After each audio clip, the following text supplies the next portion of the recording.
Nick Diaz is set to return once again. This is the second attempt at putting the Vicente Luque and Nick Diaz fight together. They were first supposed to fight back in Abu Dhabi in August on the undercard of the Umar Nurmagomedov and the Corey Sandhagen fight. Now, they are trying to reschedule the fight for UFC 310, an interesting matchup to say the least. Vicente Luque is a top 10 fighter at the welterweight division. Nick Diaz coming off of that fight back a couple of years ago against Robbie Lawler.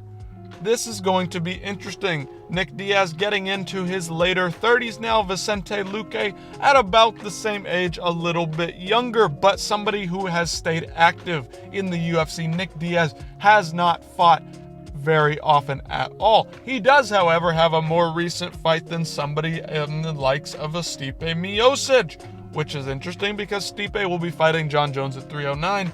This is an interesting fight because Nick Diaz has not shown the wherewithal and the ability to stick in a fight, as we can see and had seen in that Robbie Lawler fight. He'd been out for a long time. He came back, didn't really look like he wanted to fight Robbie Lawler. That one was kind of a sad showcase. We all like Nick Diaz. He's an interesting character and has a good personality. He's a very real, emotional fighter. And this is why we all like to see him fight.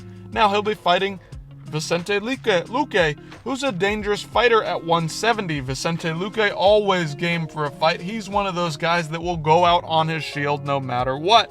And that's why this fight is interesting, because it seems to be, at least up to their last couple of fights, the complete opposite in terms of mentality heading into the cage. Now, Nick Diaz last fought at 185. He said that he was going to fight Robbie Lawler at 170. However, that did not work out, and they fought at 185 due to some reasons on the part of Nick Diaz. Now, Nick Diaz is always in shape, always looking for the next challenge in terms of physical fitness. We've seen him do Ironmans and all of that kind of thing, the endurance sport side of things. He's always looking in great shape, but then he showed up completely out of shape, and it was a very weird, bizarre turn of events. Now, Nick Diaz likely is trying to fight out the rest of his contract so that he can do whatever he wants following this and one more fight, I believe. Now, I could be wrong on that one. Comments, correct me if I'm wrong. But I'm looking forward to this fight. These guys both come to fight. They're both bangers on the feet. They both like to strike it out predominantly. Now, they're both decent grapplers, so we could see this go to the ground and it would be fun, but I predict that it will probably play out on the feet. This is a big fight to throw on the December pay-per-view, which will be UFC 310. We don't know who's going to headline that one. It could be Islam Makhachev and Arman Tsarukyan, so they're trying to boost it up a little bit in terms of the American crowd, because this one will be held at the T-Mobile Arena more than likely. Now, we'll need a couple of other undercard fights here, but this is an interesting fight. Excited to see Nick Diaz back.